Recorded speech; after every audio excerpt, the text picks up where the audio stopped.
Il Cinsella Festival torna a Taranto. Per la prima volta sarà la rotonda del lungomare a ospitare il 15, 16 e 17 agosto artisti del calibro di Gene Simmons, Trent Moller, Eisley e Force Moods. Il festival, organizzato dall'associazione Afosei con la direzione artistica di Michele Riondino, dopo la prima edizione alla Masseria Fornaro ha peregrinato per 7 anni tra grottaglie e brindisi e ora torna per essere accolta nel salotto buono della città. Dopo il guaio viene l'aggiusto, ha detto scherzando in conferenza stampa Cesare Veronico, coordinatore artistico di Puglia Sounds.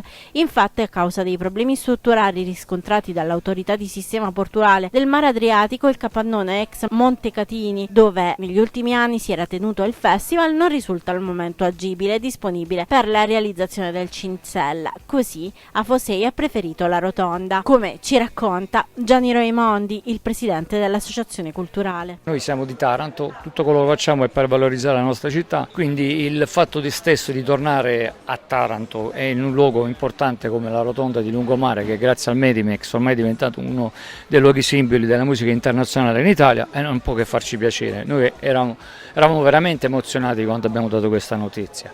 Saranno 3 giorni di grande musica, la line-up la conosciamo, abbiamo Trent Moller, Vitalik, la prima serata, quella dedicata alla musica elettronica e da ballo.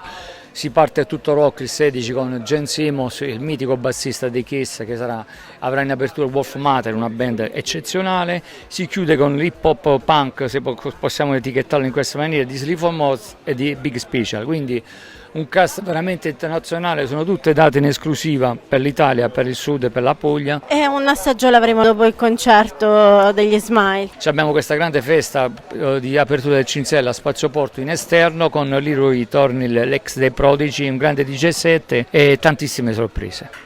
D'altronde il festival porta il nome di un personaggio leggendario della città vecchia ed è nato per raccontare Taranto anche oltre l'1 maggio, organizzato sempre dalla stessa associazione culturale. E per Cesare Veronico non è altro che la conferma della crescita culturale della città. Sì, il Cinsella quest'anno ha un'ottima line-up. Gene Simmons è la figura più riconoscibile dei Kiss.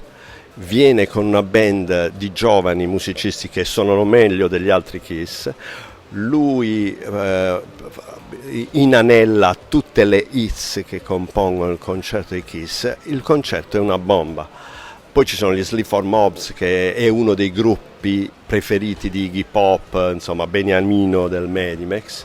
Ci sono i Wolf Mother, che è un gruppo alla Led Zeppelin, ottimo, insomma anche il Cinsella in realtà ha una line-up di tutto rispetto e ovviamente noi siamo contentissimi più in generale come Medimex, come Puglia Sounds, del proliferare di club nella città di Taranto, di festival, di premi, e penso a Riondino, a Diodato, insomma Taranto sta emergendo in maniera evidente e netta nel panorama nazionale attraverso iniziative culturali e questo vi fa onore.